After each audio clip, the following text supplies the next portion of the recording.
Bueno, como decíamos antes, también cuando presentamos a Eugenio Semino, el defensor de la tercera edad, y bueno, hoy estamos en general hablando con gente que nos ayudó a pensar durante todo el año. Y como decíamos con él, es un buen momento para hablar con aquellos que han aportado tanto al programa con sus notas polémicas y porque nos dieron una mirada como para poder ver qué es lo que está pasando realmente en la Argentina. Digo esto porque estamos comunicados con el doctor en historia Eduardo Sartelli, docente de la Universidad de Buenos Aires y también de La Plata, miembro del Centro de Estudios e Investigaciones Sociales y de Razón y Revolución. ¿Qué tal, Eduardo? ¿Cómo estás? ¿Cómo andan? ¿Qué tal? Bueno, muchas gracias por atendernos, ¿eh? No, por favor. Bueno, creíamos que no podíamos cerrar este año tan complejo que nos ha tocado vivir sin charlar contigo sobre algunas cosas, ¿no? Sobre lo que está pasando. Bueno, no hablamos hace mucho, hablamos hace un mes, mes y pico después de las elecciones, pero me parece que igual hubo en este mes muchos cambios. Y entre ellos una cosa que no sé si a vos te llama la atención, nosotros lo hemos charlado mucho acá, es cómo han contenido, por un lado clientelarmente, fundamentalmente clientelarmente, cómo se han contenido a las organizaciones, ¿no? Hemos visto que hace 15 días parecía y estaba instalada en todos los medios cantidad de movilizaciones y hoy tenemos realmente una gran tranquilidad. Hay algunas movilizaciones como la del día lunes de los trabajadores de Garbarino, algunas otras como ayer también los enfermeros frente al gobierno de la ciudad, pero digamos que esas movilizaciones no se dan en estos momentos. Lo que me han comentado mucha gente de las organizaciones sociales es que, bueno, que ellos peleaban por comida para los comedores y por más planes sociales y lograron la promesa de Juan Chizabaleta de más comida, cosa que hemos constatado que ha llegado más comida para los comedores y también planes sociales, ya hubo algunos y hasta febrero van a seguir incorporando gente. ¿Vos pensás que es así o cómo lo ves?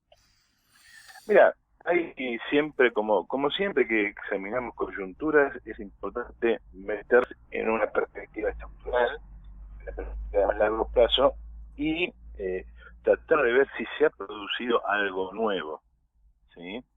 A veces uno muy pegado al árbol no ve el bosque, Ujú, o demasiado de tanto mirar el bosque no ve lo que está pasando por debajo de las hojas, ¿no? ujú. Entonces, hay que mantener la mirada eh, eh, a esos dos niveles siempre tratando de ver qué está pasando. Una perspectiva muy clara sería, bueno, vamos camino a una revolución porque la gente tiene mucho hambre, esto no se soporta más, lo que hemos pasado este año, etcétera, etcétera. Mm.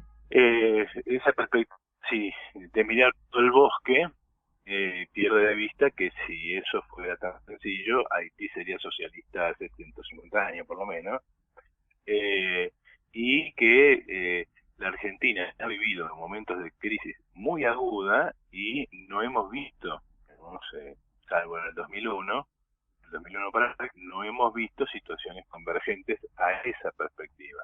Ujú, Un poco la sorpresa que vos mencionás es que, bueno, hemos vivido 4 años de ajuste sostenido, es decir, hemos ujú. vivido los últimos 2 años de Macri y la pandemia, eh, llegando a situaciones muy críticas. Y sin embargo, como vos decís, estamos en diciembre, acordate que hace mucho tiempo que en la Argentina siempre se habla de la maldición de diciembre, es decir, en Claro. diciembre pasan cosas, Ujú. ¿no? Y además estamos en un año redondo, viste que los años redondos siempre son buenos para recordar cosas. Se cumplen 49 años o 51 de algo, no tiene mucha importancia, pero se cumplen los 50 y son como algo especial, son los Claro, 50. claro. Y claro, y Ujú, acá estamos a 20 años del argentinazo, o sea, es un ujú. año redondo. O sea, era como una especie de conjunción tipo 2012, tipo profecía maya, acá va a pasar algo. Y Claro. como decís, no pasó nada. Es más, ni siquiera hubo un acto relevante, si bueno, se juntó, qué sé yo, 200.000 personas a la plaza para recordar semejante fecha y cosas. No. Entonces, la pregunta es qué está pasando por debajo. Si es que eso que está pasando por debajo no se explica por algo que esté pasando muy en general. A ver, para no dar tanta vuelta. Hay una serie de cuestiones que operan en lo micro. Sí. Lo que opera en lo micro tiene que ver con que efectivamente hay un gasto que está destinado al control social. Y ese gasto está. Y efectivamente está. ¿No? Yo te podría mencionar muchos compañeros que ocupen fuego que hoy no están haciendo nada. Y te podría explicar por qué. No lo voy a hacer para no deschavar a nadie. Pero efectivamente es así. Gente que, fuera de broma, o sea, lo digo sin ninguna ironía, Sí. digamos, normalmente activa con mucha energía y está más contenida. Y está muy contenida porque los planes y las cosas están llegando. Es así. Esa es la primera cuestión, lo micro. Lo segundo, hay, a diferencia del 2001 y de otros de siempre, a lo largo de 20 años se ha ido formando un aparato estatal de contención muy importante, que es tanto más importante no solamente porque el Estado tiene un aparato de contención, sino porque el aparato de contención es mucho más amplio y está tercerizado. Es decir, ese aparato de contención incluye a los llamados agrupamientos sociales, que como vos decís, protestan, pueden protestar mucho, movilizarse, pero también son parte de ese aparato de contestación, ¿cómo se llama?, de contención del Estado. Nos guste o no nos guste. Cuando el Estado le da plata a organizaciones, digamos, ligadas al propio gobierno, uno dice, bueno, es lógico. Pero cuando el Estado le da plata a organizaciones que incluso se declaran antiestatales, hay algo que reflexionar, digamos. ¿Por qué le da plata a esas organizaciones? Bueno, yo te puedo explicar razones por las cuales. Una muy importante es que contener, y segundo, para contener es necesario, como decía Duhalde con las manzaneras, esto lo inventó Duhalde, algo tiene que llegar abajo. Y el problema con las organizaciones normalmente ligadas al gobierno es que llega poco abajo, porque hay toda una cadena de favores, punteros, etcétera, etcétera, que tiene que ser, digamos, pagada después de lo que se mueve en las elecciones y cosas por el estilo. Entonces vos por ahí agarrás una organización de ultraizquierda que se declara, digamos, partidaria de la revolución ya, y le das plata porque sabés que la plata va a llegar. Entonces se mezcla un aparato estatal oficial ligado a las oficinas del Estado, pero también un vasto aparato estatal, semiestatal, ligado al Estado, que está tercerizado. Es decir, vos fíjate cómo era la situación en el 2001. Esto es interesante de pensar. En el 2001, yo recuerdo porque estaba allí en la calle, nosotros tratábamos de surfear la marea. Es decir, venía la marea y vos agarrabas la tabla y surfeabas como podías. ¿Por qué? Porque la marea te llevaba y tratabas de estabilizarte ahí arriba y ver si en algún momento la ola amainaba y la podías más o menos organizar, guiar, darle alguna forma. Es decir, los agrupamientos en ese momento flotaban sobre un mar de movilización. En cambio ahora las movilizaciones son muy institucionales, muy controladas, o sea, se moviliza, son movilizaciones muy masivas, o sea, el pueblo obrero te moviliza de tipo cuando quiere, pero son organizaciones, son movilizaciones institucionalizadas, no hay nada por fuera. Entonces eso ya te da un encuadre. Ya en aquel momento el principal problema de la burguesía, el terror de la burguesía, pues, no hay con quién negociar, no hay con quién hablar. Esto es una olla que hierve y salen cosas de adentro y no podés contenerlo. En cambio ahora vos hablas con el chiquito Berlusconi, hablas con Grabois, con 3 o 4 tipos y más o menos ya armaste un cuadro razonable para discutir. Y eso es el primer paso a la paz social burguesa, es ese, es tener con quién discutir. Cuando la cosa es tan caótica que no tenés con quién hablar, te hacen un problema muy serio. Entonces, hay todo un sector de la sociedad argentina que vive, como diría Marx, de la caridad pública. Y ese sector está institucionalizado y el Estado tiene una potente organización propia y tercerizada de control. Y eso es así. Y mientras haya plata, eso, digamos, se controla. lo que nos lleva a un segundo punto. Y el segundo punto es, volviendo al búsqueda que hablábamos primero, ¿no será que hemos entrado en un nuevo equilibrio? Es decir, ¿no será que hemos llegado a una situación en la cual efectivamente la subjetividad popular, llamarla como quieras, ha llegado a un momento en el cual en esta situación encuentra su equilibrio axiomático? Es decir, ¿actúa o no actúa en torno a esto? Vamos a pedir planes y nos da planes.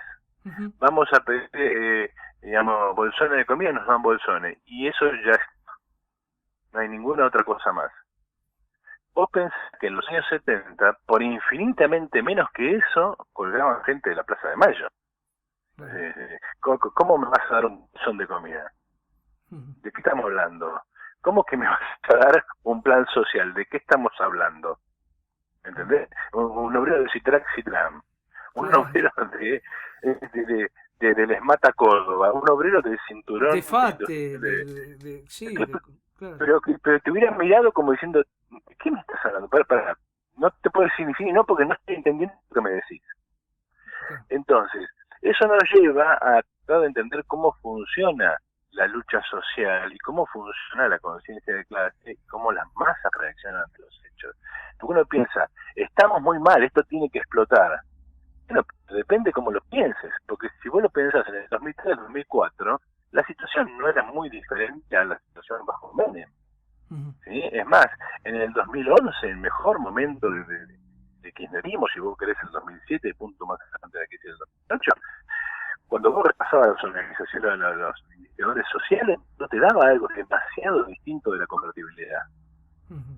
Y sin embargo, la gente votaba el kirchnerismo como si los hubiera salvado de varias cosa. Claro, lógicamente, vos te comparas con el 2001, 2002, y está claro. O sea, nadie está pensando en el largo plazo. Hacia adelante, como diría Keynes, porque en el largo plazo estamos todos muertos, ¿no? Y hacia acá, porque lo que importa no es lo que viví hace 50 años, sino que viví el año pasado.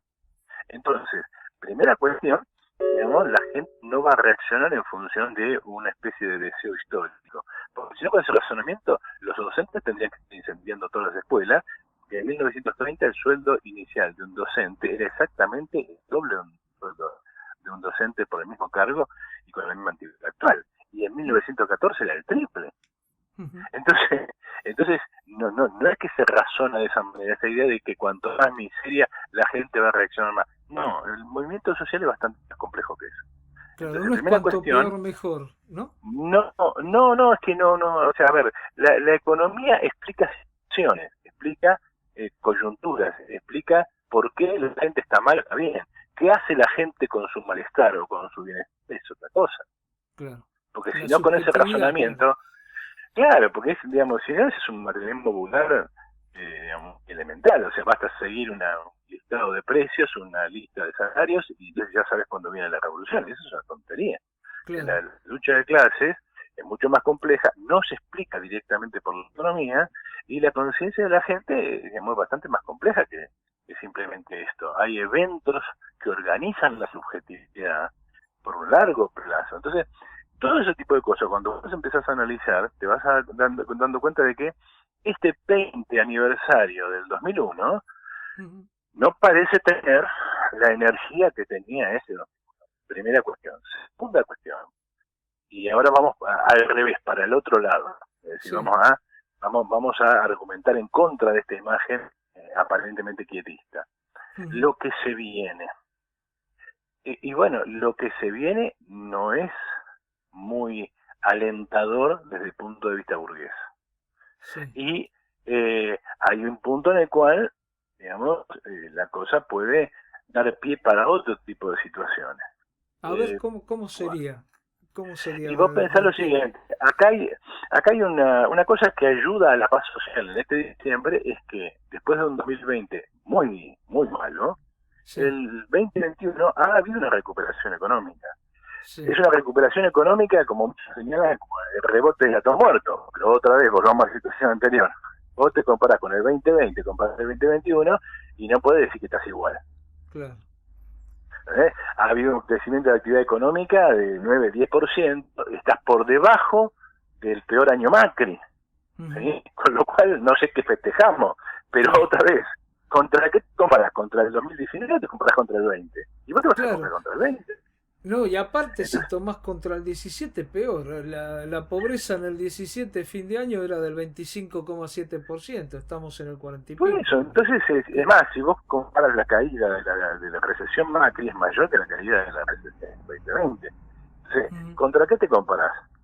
Y vos fíjate qué interesante, que estos gobiernos que producen semejantes recesiones pierden las elecciones, pero no por tanto. Claro. Porque Macri no perdió por aplastamiento. El kirchnerismo le fue muy mal en esta elección, pero no sé si vamos a una elección presidencial donde ya te juegue mitad y mitad, cómo sale la cosa. ¿Ves? Entonces, acá hay algo que parece que se va a caer todo el tiempo y que es más sólido de lo que creemos y que hay que tratar de depurar y de entender. Por el otro lado, hay una situación de peligro. ¿En qué sentido es una situación de peligro?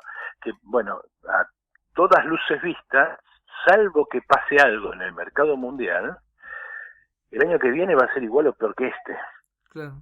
Y eso ya es otra discusión. Es más, el año que viene te enfrentás con una serie de situaciones que hay que ver cómo resolvés. Y siempre ahí se juega un punto extraño. ¿Cuál es el punto extraño? Que la Argentina es una economía tan chica, una economía que está en torno al 1% de la economía mundial, que cualquier cambio en el mercado mundial la puede hacer subir o la puede hundir. Claro. No es Estados Unidos. Para que Estados Unidos se hunda, se tiene que hundir el mundo. Y para que Estados Unidos explote económicamente y se vaya, no, mira, tiene que pasar algo muy importante en el mundo, porque son movimientos demasiado grandes. En cambio, en el caso de la Argentina incluso como país puede ir a contramano de la historia. Todo el mundo le va mal y le va bien, a todo el mundo le va bien y le va mal, ¿entiendes? Por el tamaño. Te agarra una coyuntura particular. ¿Por qué zafó la burguesía argentina en el 2001? Y vos podés decir, bueno, había una debilidad subjetiva, el que se vayan todos tenía sus límites, está bien, pero una de las claves es que esa coyuntura no permitió que la conciencia continúe avanzando. ¿Por qué? Y porque la burguesía obtuvo resultados, obtuvo recursos, y esos recursos, bueno, a ver, ¿quién iba a pensar que las hojas iban a $600? Claro. A nadie. Claro, ¿Ves? cuando estaba Bueno, en la época de Menem 120, ¿no? 130. Claro, de la Rúa se cambiaron las hojas a $192. Claro, entonces hay un punto en el cual, bueno, está bien, te empezó y eso es el ascenso de China, eso no tiene nada que ver con la Argentina. O sea, no es algo que la burguesía argentina o la economía argentina pueda prever. China se fue para arriba, arrastró los commodities y ahí viste todos los experimentos sociales que viste, porque si vos ves el 2001 Argentina es uno más de toda una cadena de alzamientos en toda América Latina que tienen que ver con la emergencia después de lo que después va a ser Chávez, Evo, el kirchnerismo, etcétera, etcétera. Es decir, estás viendo un emergente general que permitió contener masas. ¿Por qué? Porque hubo mucha plata y la conciencia no tuvo tiempo de avanzar. Entre otras cosas, no tuvo tiempo de avanzar porque esa conciencia había recibido golpes muy serios. Veníamos de la caída del muro de Berlín, veníamos del dominio del liberalismo en los 90. Entonces, veníamos de la mayor debacle histórica del socialismo. Y este es un elemento que tiene que meter en la coyuntura, porque es un elemento que pertenece a la estructura. ¿A la estructura de qué? A la estructura de la conciencia. ¿De qué hace? A ver, en el 48 el socialismo era un fantasma. En 1870 ya era una posibilidad la Comuna de París. En 1917 a vos te decían, ¿qué querés hacer? Yo quiero hacer la URSS. Ese es el país de los trabajadores. E incluso después de la Segunda Guerra Mundial seguía siendo una referencia porque volteamos a Hitler. Digamos, tan mal no puede ser eso. Incluso en los 70 todavía, hasta al impulso de la Revolución Cubana, todavía era posible pensarlo. Claro. Y la burguesía, de hecho, lo pensaba. Cuando vos revisás los teóricos burgueses, esto va mal, muchachos, esto va al socialismo. Claro. Hay un evento muy interesante que psicológicamente marca un punto. en el cine puedes encontrar muchos, ¿no? Cuando vos ves a Rambo volteando un helicóptero de un cascotazo, vos decís, bueno, entonces ¿por qué perdió la guerra de Vietnam con semejantes soldados? Que voltean el helicóptero a cascotazo. No, la guerra de Vietnam se perdió por otra cosa. Se perdió por una crisis de la conciencia en la clase obrera norteamericana. Que empieza a rechazar Vietnam, empieza a rechazar, etcétera, etcétera, etcétera. Ahora, hay un evento que es cuando mandan a una pobre maestra junto con una tripulación al espacio y estalla. Y entonces yo recuerdo haberlo leído en el momento, un editorial, no me recuerdo si era de Times o cual, que decía, realmente somos los mejores. Y estabas al borde de la caída del muro de Berlín, ¿sí? Entonces, la caída del muro provoca una serie de transformaciones en la conciencia muy notables, que explican por qué nos cuesta tanto explicar por qué el socialismo es esto o aquello, por qué el socialismo es bueno, por qué esto y aquello, digamos, debía ser hecho, y por qué un tipo como Milei te arrastra gente. Entonces, cuando vos empezás a meter todos estos elementos en la coyuntura, vos decís, bueno, la conciencia no tuvo tiempo porque venía de muy atrás. No era que esto nunca se hizo y entonces no sé si se puede hacer. No, esto ya se hizo y ya fracasó. Lo que significa que estábamos atrás del 48 todavía. 1848. Entonces, esa conciencia que no pudo reaccionar a tiempo, esa conciencia que se enfrentó a una burguesía que logró un desarrollo de algún tipo para contener la situación, bueno, entró en esa gran corriente, ¿no?, del populismo latinoamericano, nosotros llamamos los bonapartismos. ¿Y cuál es la función del bonapartismo? Cansar al caballo. O sea, vos podés hacer cualquier cosa en el mar, pero no te puedes parar frente a la ola. ¿Entendés? Y así como nosotros, en los años, a fines de los 90, tratábamos de surfear la ola, la burguesía también. Y entonces, ¿qué le permitió la soja a la burguesía argentina? El cobre a la chilena, el gas a la boliviana, el petróleo a la venezolana. Y le permitió tener una estabilidad, una tabla suficientemente buena como para surfear la ola y esperar que se canse. Entonces, una vez que vos dejas que el caballo se desbocado, corra, no le vas a tirar la rienda porque te va a tirar al piso. Déjalo que se canse. Ese caballo cansado es el movimiento social a fines del populismo. Está muy claro. Ahora, Eduardo, y ya para... Ahora, déjame que te cierre la idea. Sí. Dale. La situación el año que viene puede romper con esto. Bueno, ahí va mi pregunta, justamente. ¿Cuál es la perspectiva? Claro, salvo que esto, digamos, encuentre un nuevo combustible. Para la gente, nuevo combustible significa una nueva fase de endeudamiento a la Macri o un ascenso de las materias primas. Ninguna de las dos cosas parece fácil. En los dos casos va a ir acompañado de un ajuste o de una explosión inflacionaria. ¿Cuándo se va a definir esto? En la primera mitad del año que viene. En la primera mitad del año que viene te vas a dar cuenta de si esto se puede o no se puede. ¿Puede que llegues a una situación intermedia? ¿Qué está pensando la burguesía? Un dato de en qué medida la burguesía está asustada o no. La burguesía puede estar ciega, no porque ellos digan tal o cual cosa, necesariamente tiene que pasar eso. Es que no hay nadie preocupado por reemplazar a Alberto. O sea, nadie quiere reemplazar. Cristina no quiere que se vaya, el PRO no quiere que se vaya, ¿no? Primero el PRO porque quiere hacerte cargo vos de esto. Claro. Fíjate que las intenciones de Cristina van en el sentido contrario. Claro. Yo en algún lado escribí acá, Alberto es el Cordero de Dios, ¿no? El Cordero de Dios que quita los pecados del mundo. O sea, él se sacrifica por todos. Se sacrifica por Cristina, porque Cristina va a decir, no es mi gobierno. Se sacrifica por la oposición, porque les va a hacer la tarea que ellos tendrían que hacer.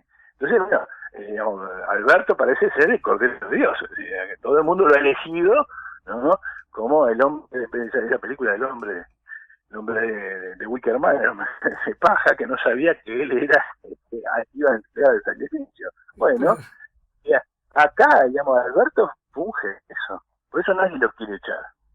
Y todo el mundo está esperando el 2023. Como diciendo, la historia verdadera empieza en el 2023. La oposición, por eso, digamos, las dudas en torno al presupuesto. ¿Le voltearon el presupuesto? Y Lustó jugó la carta de voltear el presupuesto. No se lo volteamos. Ahí la oposición está dividida. El kirchnerismo y el peronismo en general también está dividido en torno a eso. Por ejemplo, está claro que la jugada de Máximo fue voltear el presupuesto. Claro. ¿Por qué voltear el presupuesto? Por una razón sencilla. Hay un acuerdo Máximo Lustó, de hecho. Por una razón sencilla. Lustó quiere aparecer como el tipo que más combate al kirchnerismo. Quiere aparecer como el eje de la oposición, el eje de un nuevo sector duro, con la ilusión de que en el nuevo mapa de poder en el cual el radicalismo tiene mucho peso, él aparezca como la figura que puede encabezar. Claro. Ahora, del lado de Máximo, en realidad la idea de voltear el presupuesto tiene que ver con ¿qué? Y tiene que ver con necesitamos reubicarnos. ¿Y qué quiere decir reubicarnos? Tenemos que pasar a la oposición. ¿Pero cómo hacemos para pasar a la oposición de nuestro propio gobierno? Claro. Entonces, la idea es obligar a que la oposición le voltee los presupuestos al alto y entonces no nos dejan gobernar, o a que la oposición le vote los presupuestos al alto y entonces Alberto es el presidente de la oposición. Porque fíjate que las intervenciones de Cristina fueron todas en ese sentido. Todas fueron en ese sentido. Es más, la última carta, que la entregó ella en persona, la última carta, no hubo carta. Lo que hubo fue un acto en el cual Cristina, delante de Lula, delante de Mujica, le dijo, hacé que pague Macri, hacé que la oposición se encargue, y negoció con el fondo, que el fondo recaude los fondos para pagar la deuda de los que nos endeudaron, no es problema nuestro. Y entonces dice, bueno, obviamente todo eso es una tontería. Primero porque el gobierno sos vos, o sea, vos tenés que actuar. Segundo, porque es impráctico y el Fondo Monetario no hace esas cosas, el Fondo Monetario manda por todos lados. Tercero, porque eso no existe, o sea, no es que Macri se metió la plata en el bolsillo y se la llevó. Buena parte de la deuda se usó para pagar vieja deuda, otra parte para sostener el tipo de cambio y otra parte para lo mismo que hace Alberto, sostener el déficit del Estado, ¿no? Claro. Es todo un verso para la gelada de todo lo que dice Cristina. Ahora, Cristina quiere pasar a la oposición, está desesperada por pasar a la oposición. Entonces, en este proceso, acá hay una crisis de un pantano político, en lo cual lo que aparentemente se mueve son los liberales. Son los únicos que se mueven. Vos fíjate que se mueven retóricamente porque saben que lo suyo no va a ningún lado. Están cumpliendo la función de Alzogaray en los 90, es decir, de crear un clima, un consenso para un ajuste, ¿no? Que la gente pida a gritos el ajuste, bueno, por lo menos que haya un conjunto. Y vos fíjate que es interesante cómo en ese contexto la izquierda no opera y suma el pantano. ¿Por qué no opera? ¿Por qué Lustó? En cuestión de horas armó una maniobra. Bueno, nosotros tenemos un presupuesto, acá está. Tomamos de la noche a la mañana. Bien.